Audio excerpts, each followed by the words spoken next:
Mise en place pour améliorer les conditions de vie des hommes, des femmes et des enfants dans les 14 communes des départements du Borgou et de la Liborie grâce à l'accès à des services publics locaux de qualité, le programme d'appui au secteur de la gouvernance locale ASGOL de la coopération suisse œuvre depuis 3 années aux côtés des élus. C'est dans l'optique de contribuer à l'amélioration de la gouvernance du dit programme que s'est tenu au siège de l'Association pour la promotion de l'intercommunalité dans le département de la Liborie APIDA à Kandi, la 2e session de son comité technique interdépartemental. Le CTI, instance interdépartementale, assure le suivi, évaluation et le contrôle de l'exécution des actions en lien avec les objectifs du programme dans les 2 départements Borgou et Liborie. Spécifiquement, il est chargé d'approuver les rapports d'activité, d'assurer la pleine collaboration des services déconcentrés de l'État, d'assurer la coordination avec les acteurs des autres partenaires techniques et financiers intervenant dans le Borgou et la Liborie et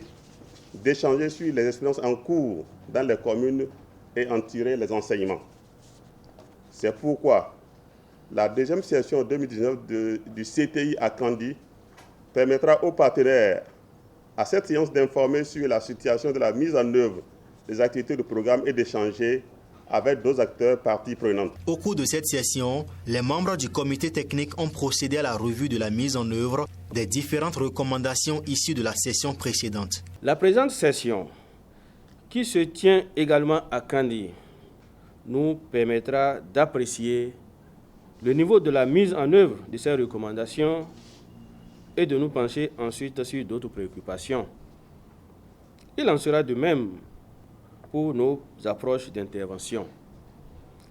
Aussi, dans le souci de répondre efficacement aux défis de développement qui se posent avec acuité aux communes du Borgou et de la Liborie, sommes-nous appelés à développer davantage de synergies d'action et de collaboration entre acteurs intervenant sur un même territoire. Je voudrais humblement nous encourager à affiner davantage nos stratégies pour la réalisation effective des missions à nous assigner.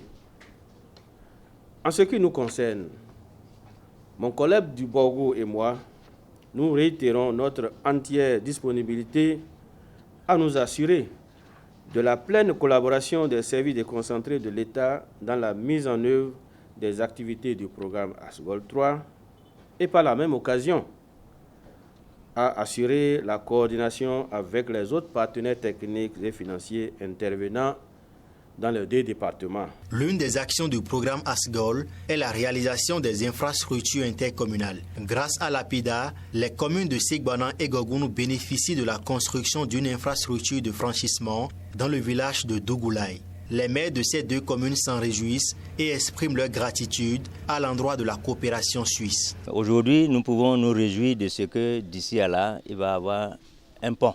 Donc, ceci étant fait, je voudrais profiter pour remercier la coopération suisse qui a cherché des financements jusqu'à une hauteur très élevée.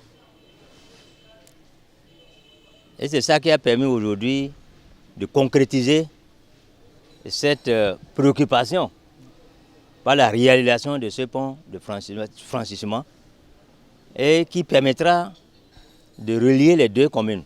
Alors, c'est pour nous dire qu'à partir de la réalisation de ce pont,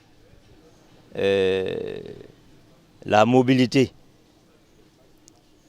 de nos populations devient beaucoup plus facile. D'abord, je vais commencer par saluer la coopération suisse pour la concrétisation sous peu de ce grand projet intercommunal. Gogounou sort gagnante et je vais même dire du point de vue élevage. Le marché à bétail de Gogounou qui a besoin d'alimentation en bétail aura bientôt cette facilité d'accès. Et les populations de Gogounou, surtout les éleveurs, pourront évacuer le bétail le coton et autres. Les participants à cette session se sont séparés avec beaucoup de satisfaction et l'engagement de jouer chacun sa partition dans la mise en œuvre des recommandations faites.